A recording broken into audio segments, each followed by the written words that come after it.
बिस्मिल्लाहिर्रहमानिर्रहीम। The blank page official में आपको खुशामदीद कहते हैं। अगर आप नए हैं इस चैनल पर तो सब्सक्राइब ज़रूर करिएगा और बेल आइकन को प्रेस करना ना भूलिएगा।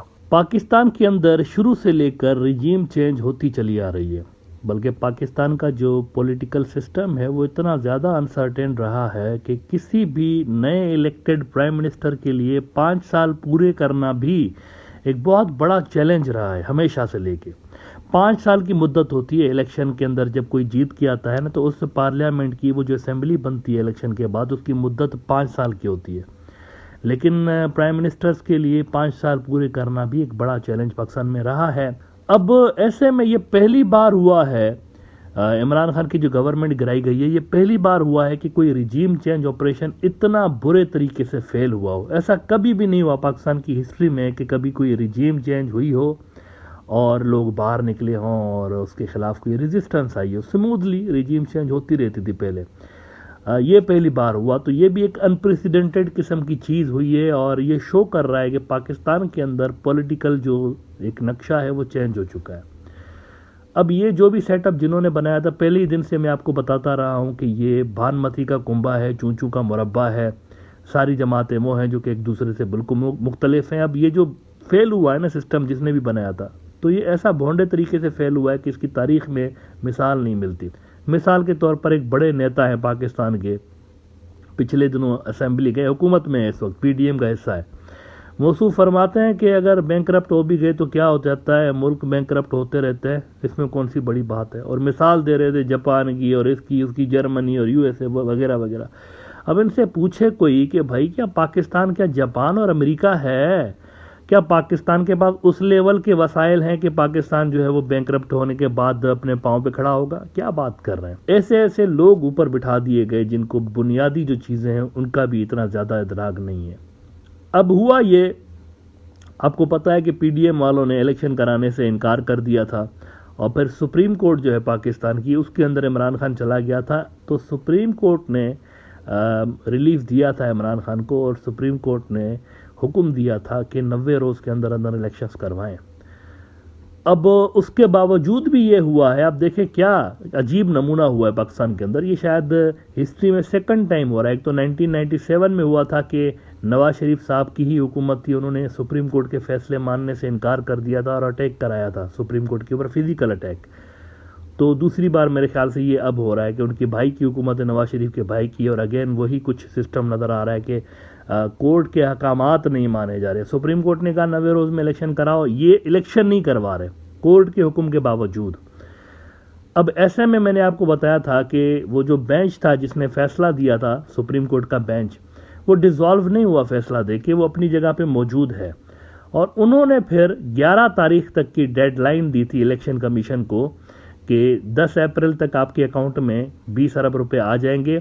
अगर नहीं आते और हुकूमत अगर हमारे फैसले के खिलाफ जाते हुए पैसे नहीं देती आपको, तो आप 11 अप्रैल को आइए और रिटन में प्रोग्रेस रिपोर्ट जमा कराइए सुप्रीम कोर्ट के अंदर कि आपको पैसे मिले या नहीं मिले। तो जनाब इलेक्शन कमीशन ऑफ पाकिस्तान ने 11 अप्रैल को वो रिपोर्ट जमा कराई। उसके अंदर उन्होंने कहा कि आपके हुक्म के बावजूद हमें गवर्नमेंट ने पैसे नहीं दिए, तो इलेक्शन कैसे कराएं बिना पैसों के।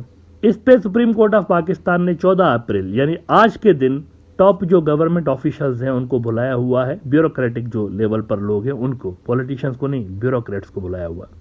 उसमें स्टेट बैंक का गवर्नर भी शामिल हैं और दूसरे सेक्रेटरीज और ये सारे लोग शामिल हैं। और बड़ी इंटरेस्टिंग एक रिमार्क्स सामने आ रहे हैं जो कि मीडिया में रिपोर्ट हुए कि कोर्ट का कहना है, सुप्रीम कोर्ट का, कि कंटेम्प्ट ऑफ द कोर्ट की जो प्रोसीडिंग्स हैं उनसे ज़्यादा इस वक्त इम्पॉर्टेंट इलेक्शन करवाना है। ये अहम बात है। देखें, कंटेम्प्ट हुई तो है, कंटेम्प्ट ऑफ द कोर्ट कहते हैं उसको, जब आपको कोर्ट कोई हुक्म दे और आप उस हुक्म को पूरा ना करें तो इसको कंटेम्प्ट कहते हैं। और कंटेम्प्ट ऑफ द कोर्ट की बड़ी भारी सज़ा होती है पाकिस्तान के अंदर। अगर प्राइम मिनिस्टर भी कंटेम्प्ट ऑफ द कोर्ट करता है तो उसको भी घर जाना पड़ता है, डिस्क्वालीफाई उनको किया जाता है। और ऐसा एक बार हो चुका है, पीपल्स पार्टी की हुकूमत थी आज से 7-8 साल पहले, तो उसमें जनाब ये होता है कि सुप्रीम कोर्ट ने हुक्म दिया था स्विस अथॉरिटीज़ जो हैं, स्विट्ज़रलैंड के जो ऑफिशियल्स हैं, उनको ख़त लिखने के लिए। कोई करप्शन के केसेस का किस्सा चल रहा था, तो यूसुफ रज़ा गिलानी प्राइम मिनिस्टर थे पीपल्स पार्टी के, उन्होंने कहा कि मैं ख़त नहीं लिखूंगा। अब जब उन्होंने कहा मैं ख़त नहीं लिखूंगा, तो कोर्ट ने उनको सज़ा दी थी। सज़ा क्या दी थी? सज़ा उनको ये थी कि आप मुजरिम रहेंगे और मुजरिम तब तक रहेंगे जब तक ये कोर्ट जो है वो एडजर्न नहीं हो जाती। कोर्ट जब ख़त्म होगी तब तक आप मुजरिम होंगे। एक बार अगर सज़ा आ गई ना, कोर्ट ने कह दिया आप मुजरिम हैं, तो फिर कॉन्स्टिट्यूशन के मुताबिक आप लीगली प्राइम मिनिस्टर का ओहदा रख नहीं सकते, आप डिस्क्वालीफाई हो जाते हैं। तो यूसुफ रज़ा गिलानी डिस्क्वालीफाई हो गया था। यहाँ पर भी शहबाज शरीफ की हुकूमत को सुप्रीम कोर्ट डिस्क्वालीफाई कर सकती थी, लेकिन किया नहीं है। यहाँ पर आप सोच रहे होंगे कि कोर्ट ने शहबाज शरीफ की हुकूमत को, जब सुप्रीम कोर्ट के पास पावर भी है कि कंटेम्प्ट के चक्कर में उन सबको फारिग कर दे, पूरी काबीना को फारिग कर दो, तो सुप्रीम कोर्ट ने क्यों नहीं किया? इसके अंदर एक बड़ा गहरा राज है बेसिकली नाज़रीन। ये जो सुप्रीम कोर्ट ने काम किया है ना, कमाल का काम किया है, और मेरे ख्याल से जजेस को यकीनी तौर पर उनकी तारीफ करनी चाहिए। बड़ा उन्होंने जो है ना समझदारी का मुजाहरा किया है। वो अगर इस वक्त फारिग कर देते हैं ना शहबाज शरीफ को, तो पॉलिटिकल केओस पाकिस्तान का मजीद बढ़ जाएगा। और असल में पीडीएम की गवर्नमेंट चाहती भी यही है कि उनको फारिग कर दिया जाए। ये मैं आपको बड़ी बात बता रहा हूँ, पीडीएम वालों की स्ट्रेटजी ही यही है। ये जो कोर्ट से लड़ रहे हैं ना, तो उनकी स्ट्रेटजी ही बेसिकली यही है कि हमें फारिग कर दिया जाए। क्यों वो ऐसा चाहते हैं इसके बारे में आपको बताता हूं, लेकिन आपको अब एक और एग्जांपल देता हूं कि कोर्ट से कैसे लड़ रहे हैं। इन्होंने नेशनल असेंबली में, पार्लियामेंट में एक बिल पास किया। उस बिल के अंदर क्या था? जो चीफ जस्टिस है उसके जो पावर्स हैं उनको लिमिटेड करने की कोशिश की इन्होंने। अब वो तो चैलेंज हो गया बिल, और उसको भी धपड़दूस कर दिया आज सुप्रीम कोर्ट ने। ये चाह रहे थे कि कोर्ट के जो पावर्स हैं वो लिमिटेड हो जाएं, और हमारे वही नेतन्याहू जिस तरह हरकतें कर रहा है ना वहाँ पर इजराइल के अंदर, कुछ मुझे वही चीज़ें याद आ गई। यहाँ पर भी वो भी ऐसा ही कर रहा है ना, पावर्स रिड्यूस करने की कोशिश कर रहा है जुडिशरी के। लेकिन यहाँ पर ऐसी कोशिश हुई और सुप्रीम कोर्ट ने वो कोशिश नाकाम बना दी। आज उन्होंने डिसमिस कर दिया इस सारे के सारे जो इन्होंने बिल पास किया था, और ये सारा उड़ा दिया सुप्रीम कोर्ट ने। ना आते हैं उस बात पे कि ये क्यों चाहते हैं कि इनको डिसमिस किया जाए पीडीएम वाले। ये इसलिए चाहते हैं क्योंकि जब से इनकी गवर्नमेंट आई है, पाकिस्तान की जीडीपी ग्रोथ 5.8-5.9% थी गुज़िश्ता साल अप्रैल में। इस साल वो धड़ाम से नीचे गिर के जीडीपी ग्रोथ आ गई है सिर्फ 0.5% पे। अब इमेजिन करें कितना ज़्यादा नीचे गिरी है। इसके साथ ही महंगाई कोई 10-11% पे थी, वो भी शूट कर गई है और कई गुना बढ़ गई है महंगाई। कमोडिटीज़ की प्राइसेस बढ़ गई हैं, डॉलर का रेट कहाँ से कहाँ पहुँच गया, पेट्रोल महंगा, हर चीज़ महंगी हो गई है ना। अगर इस वक्त इलेक्शंस में वो जाते हैं, पीडीएम की जमातें, खासतौर पर पीएमएलएन जिसका गढ़ है पंजाब जहाँ पर इलेक्शंस होने वाले हैं, तो वो लोगों को क्या बताएंगे कि हमने कौन सा तीर मारा है एक साल में? मतलब क्या बोल के वोट लेंगे? एक होता है ना, कारकर्दगी दिखाते हैं कि हमारी ये कारकर्दगी इसलिए हमें वोट दें।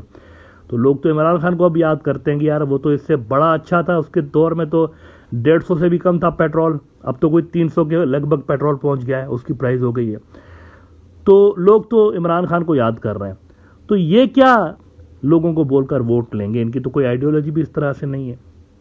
तो इसीलिए इनके पास अब सिर्फ एक ही रास्ता है कि किसी तरह इनको ठुड्डा मार के निकाला जाए, लात मार के, और ये विक्टिम कार्ड खेलें।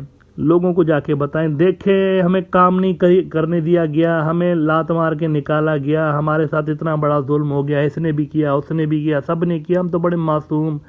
विक्टिम कार्ड खेल के ये वोट लेने के चक्कर में गालिबन है, ये स्ट्रेटजी नज़र आ रही है। Otherwise there is no reason कि कोई हुकूमत सुप्रीम कोर्ट के सामने इस तरह से खड़ी हो जाए और कोर्ट के ही हुक्म को मानने से इनकार कर दे ना। कल ये जो सुप्रीम कोर्ट ने स्टेट बैंक के गवर्नर को और दीगर ऑफिशियल्स को बुलाया है, इसके बाद होपफुली फंड्स रिलीज़ हो जाएंगे। फंड्स रिलीज़ हो जाएंगे, और एक बार फंड्स अगर रिलीज़ हो गए तो बाकी का जो इलेक्शन का काम है वो आसान हो जाता है। मीनवाइल इमरान खान की पार्टी फुल स्विंग में है, इमरान खान की पार्टी तैयारी कर रही है इलेक्शंस की। इमरान खान इस बार खुद टिकट दे रहा है, इंटरव्यू करके। पहले इमरान खान ने टिकट देने के लिए कोई कमेटी बनाई हुई थी, उसके अंदर ये भी शिकायत हुई थी कि उनके जो कुछ ऑफिशियल्स हैं वो ठीक तरह से टिकट नहीं दे रहे, दोस्ती और इस तरह निभा रहे हैं, और उसके हिसाब से वो टिकट्स दे रहे हैं। लेकिन इस बार इमरान खान खुद लंबे लंबे इंटरव्यू कर रहा है। पंजाब असेंबली का मिनिस्टर बनना चाहता है जो भी, उससे ये खुद बैठ के सुनने में आ रहा है। कुछ कुछ लोगों के साथ तो घंटों घंटों उसने इंटरव्यू लिया कि क्या प्लान है तुम्हारा, किस तरह डिलीवर करोगे, और क्या क्या तुम्हारी एक्सपेक्टेशंस हैं, किस तरह से तुम अपने रीजन को ऊपर उठाओगे जहाँ से तुम इलेक्ट होगे। ये सारी चीज़ें देख के इमरान खान फिर टिकट दे रहा है उनको इलेक्शन लड़ने के लिए। तो वो अपनी तैयारियां फुल कर रहा है, लेकिन PMLN वाले जो हैं वो अभी तक उस तरह से तैयारी नहीं कर रहे, जिससे लग यूँ रहा है कि आगे भी इनका ये प्लान है कि जब तक हमें निकाला नहीं जाता हम रोड़े अटकाते रहेंगे इलेक्शंस के लिए। मेरे ख्याल से यही उनका प्लान है, क्योंकि इस वक्त पूरा शरीफ जो फैमिली है वो सऊदी अरब बैठी हुई है। वहाँ पर कहने को तो वो गए हैं उम्रा करने के लिए, लेकिन खुदा जाने हो सकता है कि कोई इंपॉर्टेंट वहाँ पर मीटिंग्स वगैरह करें ये लोग, व्हाटएवर, लेकिन इलेक्शंस तो होंगे। लेकिन उनको शायद लग रहा है कि इलेक्शन नहीं होंगे, इसलिए वो बड़ा रिलैक्स हैं। और उस लेवल की हमें PMLN के कैंप्स की जानिब से अर्जेंसी नज़र नहीं आ रही इलेक्शंस के लिए, जो कि इमरान खान की नज़र आ रही है।